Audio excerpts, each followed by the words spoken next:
Big boss Malayalam season 7 മറ്റൊരു live അപ്ഡേറ്റിലേക്കാണ് പോകുന്നത്.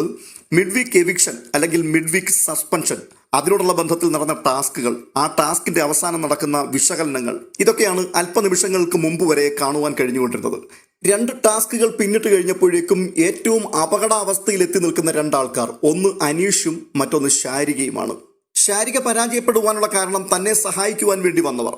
അവരെ ശാരിക തിരഞ്ഞെടുത്തതാണ് ഡോക്ടർ ബിന്നിയെയും നൂറയെയുമാണ്. ഈ രണ്ടാൾക്കാരും കൊള്ളരുതാത്തവരായതുകൊണ്ട്, അല്ലെങ്കിൽ അവർ കാലുവാരിയത് കൊണ്ടാണ് തനിക്കിങ്ങനെ ഒരു വീഴ്ച സംഭവിക്കാൻ പോകുന്നത് എന്നുള്ള രീതിയിൽ ശാരിക അവിടെ സംസാരിച്ചു തുടങ്ങി. ഒടുവിൽ ആ വാർത്ത അവിടെ ഔട്ടാകുന്നു. അവസാനം ഇപ്പോൾ എല്ലാവരെയും കൂടെ ലിവിംഗ് ഏരിയയിലേക്ക് വിളിച്ചിരുത്തിയിട്ട് ബിഗ് ബോസ് നിങ്ങളെ സഹായിക്കുവാൻ വേണ്ടി നിർത്തിയിരുന്ന നിങ്ങളുടെ ടീം അംഗങ്ങളിൽ നിങ്ങൾ സംതൃപ്തരാണോ എന്നുള്ള ചോദ്യം ചോദിക്കുമ്പോൾ ശാരിക പറയുന്നുണ്ട് തന്റെ തെരഞ്ഞെടുപ്പ് തെറ്റിപ്പോയി, ബിന്നിയുടെ പെർഫോമൻസിൽ താൻ ഒട്ടും സാറ്റിസ്ഫൈഡ് അല്ല എന്ന്. ഇത് കേൾക്കുമ്പോഴേക്കും ബിന്നി പറയുകയാണ്, ഞാൻ എൻ്റെ മാക്സിമം എഫേർട്ട് ഇട്ട് തന്നെയാണ് കളിച്ചത്. ഒരു തരത്തിലും നിങ്ങൾക്കൊരു ബുദ്ധിമുട്ടുണ്ടാകുന്ന രീതിയിൽ, അല്ലെങ്കിൽ നിങ്ങളെ പുറത്താക്കണമെന്നുള്ള ചിന്തയിൽ ഞാൻ ഒന്നും തന്നെ ചെയ്തിട്ടില്ല. നൂറയാണ് സാധനങ്ങളെല്ലാം കൊണ്ടുവന്ന് എൻ്റെ അടുക്കിലേക്ക് തന്നുകൊണ്ടിരുന്നത്. ഞാനതൊക്കെ എടുത്ത് ഫ്രിഡ്ജിനകത്തേക്ക് വെക്കുക എന്നുള്ള കാര്യം മാത്രമേ ചെയ്തുള്ളൂ. അത് കേട്ടപ്പോഴേക്കും നൂറയ്ക്ക് കുരുപൊട്ടി. നൂറയും ശാരികയും കൂടി ചേർന്നുകൊണ്ട് ബിന്നിയെ ആക്രമിക്കുവാൻ തുടങ്ങി. സത്യത്തിൽ അതൊരു വല്ലാത്ത സങ്കട കാഴ്ച തന്നെയാണ്. ഇവരൊക്കെ ആത്മാർത്ഥമായിട്ടാണ് കളിക്കുന്നത്. ഈ അപകട നിലയിലേക്ക് പോകുവാൻ തുടങ്ങുന്ന ആൾക്കാരെ ഹെൽപ്പ് ചെയ്യുവാൻ വേണ്ടി തിരഞ്ഞെടുത്തിരിക്കുന്ന ആൾക്കാർ അവരങ്ങ് പോട്ടെ, നമുക്ക് ഉഴപ്പാം എന്നുള്ള രീതിയിൽ കളിച്ചിട്ടില്ല. വേണമെങ്കിൽ അവർക്ക് അങ്ങനെ കളിക്കാം, ഇതൊരു ഗെയിമാണല്ലോ.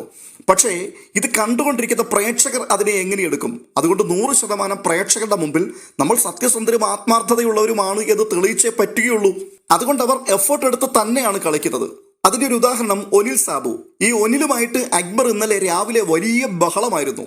ഒടുവിൽ ഒനിലിനെ തെറി വരെ വിളിച്ചു, മാ കൂട്ടി ചീത്ത വിളിച്ചു.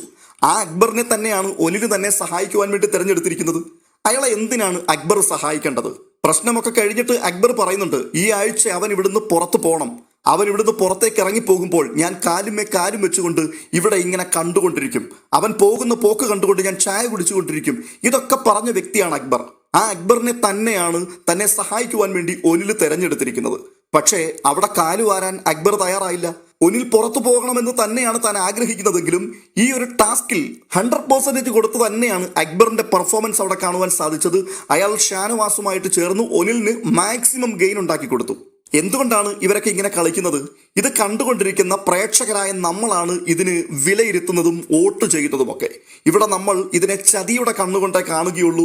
ഒരിക്കലും ഇതൊരു ഗെയിം സ്പിരിറ്റിൽ കളിക്കുന്നതാണ്, അല്ലെങ്കിൽ തൻ്റെ എതിരാളിയെ പുറത്താക്കുവാൻ വേണ്ടിയുള്ള ഒരു സ്ട്രാറ്റജിയാണ് എന്ന രീതിയിൽ നമ്മൾ എടുക്കില്ല. നമ്മൾ ഓരോരുത്തരും ഒനിലിനെ പുറത്താക്കുവാൻ വേണ്ടി ടാസ്ക് ഉഴപ്പിയതായിട്ട് മാത്രമുള്ള ആരോപണമായിരിക്കും നിരന്തരം ഉന്നയിക്കുക. അതുകൊണ്ട് തന്നെയാണ് ഇഷ്ടമില്ല എങ്കിൽ പോലും 100% കൊടുത്ത് അവർക്ക് വേണ്ടി കഷ്ടപ്പെട്ട് അധ്വാനിക്കുക.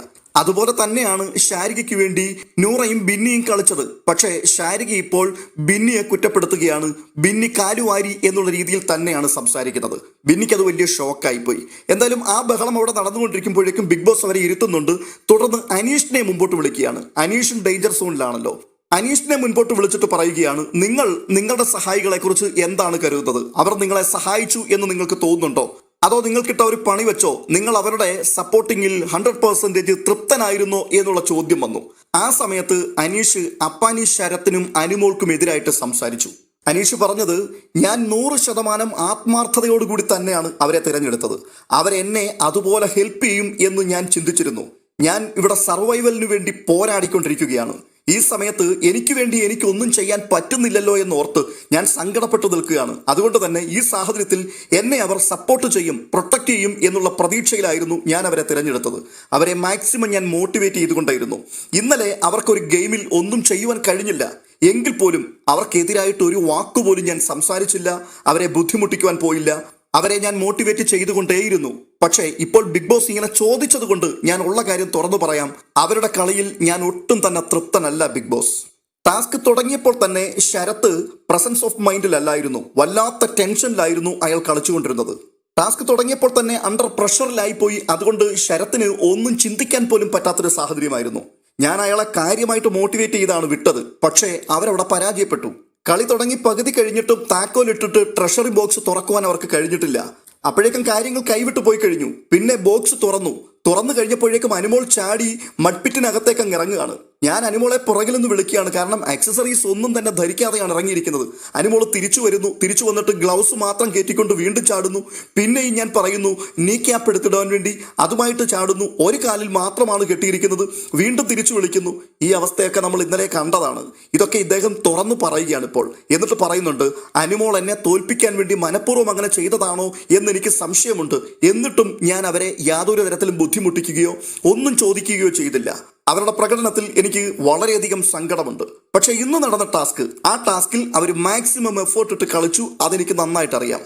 പെട്ടെന്ന് അനുമോളുടെയും ശരത്തിന്റെയും കുരു പൊട്ടി രണ്ടുപേരും കൂടി അനീഷിനെതിരായിട്ട് അങ്ങോട്ട് സംസാരിക്കാൻ തുടങ്ങി. അനുമോൾ ചോദിക്കുക, എന്നിട്ട് ഇത്രയും സമയം നിങ്ങൾ മിണ്ടാതിരുന്നിട്ട് ഇപ്പോഴാണോ നിങ്ങളിത് പറയുന്നത്?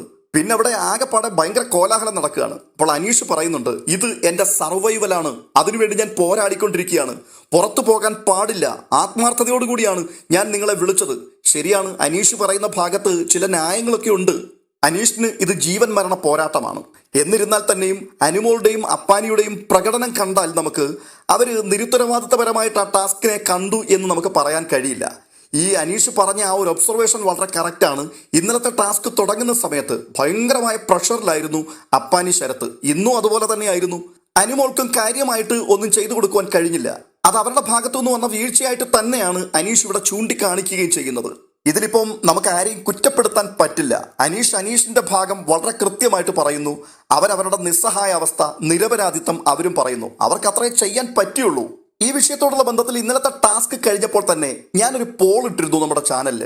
അപ്പാനി ശരത്തും അനുമോളും അവർ അനീഷിനെ കാലുവാരിയോ, അദ്ദേഹം പുറത്തു പോകുവാൻ വേണ്ടി അവർ ഉഴപ്പിക്കളിച്ചതാണോ എന്നുള്ള ഒരു ചോദ്യം ചോദിച്ചു. ആ ചോദ്യത്തിന് 70 പേരും അതെ അങ്ങനെ തന്നെയാണ് എന്നാണ് പറഞ്ഞത്. ഒരുപക്ഷെ അനീഷിനോടുള്ള അമിത സ്നേഹം കൊണ്ടായിരിക്കാം, അനീഷിന്റെ ആരാധകരായിരിക്കാം അങ്ങനെ പറഞ്ഞിരിക്കുന്നത്. 30% ആൾക്കാർക്ക് മാത്രമേ അങ്ങനെ അല്ല, അത് അബദ്ധം പറ്റിയതാണ്, പ്രഷറിന്റെ മേൽ സംഭവിച്ചു പോയതാണ് എന്നുള്ള ഒരു വിലയിരുത്തൽ നടത്തുവാൻ കഴിഞ്ഞുള്ളൂ. പക്ഷേ ഞാൻ ആത്മാർത്ഥമായി പറയുകയാണ്, അനുമോളും അപ്പാനിയും ഈ ഒരു ടാസ്കുകളോടുള്ള ബന്ധത്തിൽ അനീഷിനെ അവർ കാലുവാരി മനഃപൂർവ്വം അവർ തോൽപ്പിക്കാൻ ശ്രമിച്ചു എന്നുള്ളത് എനിക്കൊരിക്കലും പറയുവാൻ കഴിയില്ല. കാരണം അവർ ഉഴപ്പിക്കളിച്ചാൽ അത് നമുക്ക് പെട്ടെന്ന് പിടികിട്ടും. അങ്ങനെ നമുക്കത് പിടികിട്ടിയാൽ അപ്പാനിക്കും അനുമോൾക്കും പ്രേക്ഷകരുടെ ഭാഗത്തു നിന്ന് വലിയ നെഗറ്റീവ് ഇമ്പാക്റ്റ് ഉണ്ടാക്കി കൊടുക്കുവാനേ ഉപകരിക്കുകയുള്ളൂ. അത് അവർക്കും നന്നായിട്ട് അറിയാം. അതുകൊണ്ട് മാക്സിമം നന്നായിട്ടാണ് കളിച്ചത്. പക്ഷേ വേണ്ട തരത്തിൽ സ്കോർ ചെയ്യുവാൻ കഴിഞ്ഞില്ല. എന്തായാലും അനീഷ് നിലനിൽപ്പിന് വേണ്ടി പോരാടുകയാണ്. അനീഷ് ഉള്ള കാര്യം തുറന്നു പറഞ്ഞു. അപ്പോഴേക്കും അപ്പാനി പൊട്ടിത്തെറിച്ചുകൊണ്ട് എഴുന്നേൽക്കുകയാണ്. ഇതാണ് ഇവൻ, ഇത്രയും സമയം ആത്മാർത്ഥമായി കൂടെ നിന്നു, ഞങ്ങൾ അവനെ മാക്സിമം സപ്പോർട്ട് ചെയ്തു എന്നൊക്കെ പറഞ്ഞിട്ട് അതേ നാവ് കൊണ്ട് തന്നെ ഇപ്പോൾ അവൻ തിരുത്തി പറഞ്ഞിരിക്കുകയാണ്. അവൻ മറുകണ്ഠം ചാടിയിരിക്കുകയാണ്. ഇവൻ ഇവിടെ നിൽക്കാൻ യാതൊരു യോഗ്യതയുമില്ല, ഇവനിവിടുന്ന് പുറത്ത് പോകണം എന്നൊക്കെ പറഞ്ഞുകൊണ്ട് ഭയങ്കര ബഹളം അങ്ങോട്ട് ആരംഭിച്ചു. ഈ സമയത്ത് ബിഗ് ബോസ് പറയുന്നുണ്ട്, എന്തായാലും നിങ്ങൾ അവിടെ ഇരിക്ക്, നമുക്ക് ഈ പ്രശ്നത്തിന് പരിഹാരമുണ്ടാക്കാം. അതുകൊണ്ട് നിങ്ങളുടെ ഈ ടീമുണ്ടല്ലോ, ഈ സഹായിക്കുവാൻ വന്നിരിക്കുന്ന ആൾക്കാരെ ഒന്ന് റീഷഫിൾ ചെയ്യാൻ പോവുകയാണ്. ആദ്യം മുതൽ നമുക്ക് ടീമിനെ തിരഞ്ഞെടുക്കാം. സ്റ്റോർ റൂമിനകത്തൊരു ബൗൾ ഇരിപ്പുണ്ട്. ഒരു പേപ്പറിനകത്തേക്ക് ഈ രണ്ട് ആൾക്കാരുടെ പേരെഴുതി ആ ചിറ്റുകൾ അതിനകത്തേക്ക് ഇടുക. എന്നിട്ട് ഓരോ ആൾക്കാരും വന്നിട്ട് ഈ ചിറ്റ് എടുക്കുക. ആ ചിറ്റിൽ പുതുതായിട്ടുള്ള ആൾക്കാരുടെ പേരുകളായിരിക്കും എഴുതിയിരിക്കുന്നത്. ആ എഴുതപ്പെട്ട ആൾക്കാരെ നിങ്ങൾക്ക് സഹായികളായി ലഭിക്കുന്നതായിരിക്കും. ഇത്രയും കേട്ടപ്പോഴേക്കും അനീഷിനും ശാരികയ്ക്കും ഒക്കെ പെരുത്ത സന്തോഷമായി. പക്ഷേ പോയിന്റ് പട്ടികയിൽ ടോപ്പ് ലെവലിൽ നിൽക്കുന്ന ഒനിലും അതുപോലെ രണ ഫാത്തിമയും ഒക്കെ അക്ഷരാർത്ഥത്തിൽ ഞെട്ടിപ്പോയി. അവർക്ക് ടീം റീഷഫിൾ ചെയ്യേണ്ട, അവരുടെ കൂടെ നിൽക്കുന്ന സഹായികൾ അങ്ങേയറ്റം മിടുക്കരുത് തന്നെയാണ്. പക്ഷേ അനീഷിനെയും ശാരികയെയും അവരുടെ കംപ്ലൈന്റിനെ മുഖവിലയ്ക്ക് എടുത്തുകൊണ്ട് ടീം റീഷഫിൾ ചെയ്യുവാൻ വേണ്ടി ബിഗ് ബോസ് തീരുമാനിക്കുന്നു. അങ്ങനെ ഓരോരുത്തരുടെയും പേരുകൾ എഴുതിയിട്ട് വീണ്ടും സഹായികളെ തെരഞ്ഞെടുക്കുകയാണ്. ഈ സമയത്ത് അനീഷിനെതിരായിട്ട് അവിടെ പല മേഖലകളിൽ നിന്നും പലരും സംസാരിക്കാൻ തുടങ്ങി. ഒനില്, രണ ഫാത്തിമ, ഒനിലൊക്കെ പരസ്യമായിട്ട് വിളിച്ചു പറയുന്നുണ്ട്, നിനക്ക് നാണം ഉണ്ടോടാ? ആത്മാർത്ഥമായിട്ട് നിനക്ക് വേണ്ടി അവർ കഷ്ടപ്പെട്ടു, അവരുടെ കൈയും കാലും ഒക്കെ മുറിഞ്ഞു, എന്നിട്ട് നീ അവരെ തള്ളി പറഞ്ഞില്ലേടാ? ഇനിയിപ്പോൾ പുതിയൊരാളിനെ നീ തെരഞ്ഞെടുത്താൽ തന്നെ അവർ നിനക്ക് വേണ്ടി ആത്മാർത്ഥമായിട്ട് കളിക്കുമെന്ന് നിനക്ക് ഉറപ്പുണ്ടോ? ഈ കളി കഴിയുമ്പോൾ നീ അവരെയും ചീത്ത പറയത്തില്ലയോ എന്നൊക്കെ പറഞ്ഞ് മറ്റുള്ളവരുടെ മുമ്പിൽ ഒരു ഷോ നടത്തുന്നുണ്ട് ഒനില്. എന്തായാലും തുടർന്ന് അവിടെ നറുക്കെടുപ്പ് നടക്കുകയാണ്. ആദ്യമായി രണയ്ക്ക് കിട്ടുന്നത് ശരത്തിനെയും ബിന്നിയെയുമാണ്. മുൻപ് രണയെ സപ്പോർട്ട് ചെയ്തുകൊണ്ടിരുന്നത് ആര്യനും ജിസേലുമാണ്. അവര് നല്ല മാസ് പ്രകടനമാണ് കാഴ്ചവെച്ചത്. അവർ നഷ്ടപ്പെട്ടതിലുള്ള ആ സങ്കടം രണയുടെ മുഖത്തുണ്ട്. പക്ഷെ പുതിയ ടീം വന്നപ്പോൾ അത് പ്രകടിപ്പിക്കാൻ പറ്റില്ലല്ലോ. രണ പറയുന്നുണ്ട്, നിങ്ങൾക്ക് പറ്റുന്നത് പോലെ ചെയ്താൽ മതി, ഒരു കുഴപ്പമില്ല, ഞാൻ ഒന്നും പറയത്തില്ല. അടുത്തതായിട്ട് സരികയാണ്. സരികയ്ക്ക് ലഭിച്ചത് അക്ബറിനെയും അനുമോളയുമാണ്. സത്യത്തിൽ സരികയ്ക്ക് ലോട്ടറി അടിക്കുന്നത് പോലെയാണ്. കാരണം അക്ബർ ഒരു കിടിലൻ പ്ലെയർ തന്നെയാണ്. സരിക സന്തോഷം കൊണ്ട് തുള്ളിച്ചാടുകയാണ്, ഞാൻ ഇപ്പം മാനത്ത് വലിഞ്ഞു കയറും എന്നുള്ള പ്രതീതിയിൽ. തുടർന്ന് രേണുസുതിക്കും ഭാഗ്യമാണ്. ഷാനവാസിനെയും നെവിനെയുമാണ് രേണുസുതിക്ക് ലഭിക്കുന്നത്. രേണുസുതിയും ഭയങ്കര ഹാപ്പിയായി നിൽക്കുകയാണ്. അടുത്തത് ഷാരികയുടെ കംപ്ലൈന്റിന് ഇവിടെ ഒരു പരിഹാരം വരുമോ എന്നുള്ളത് നമ്മൾ കണ്ടറിയണം.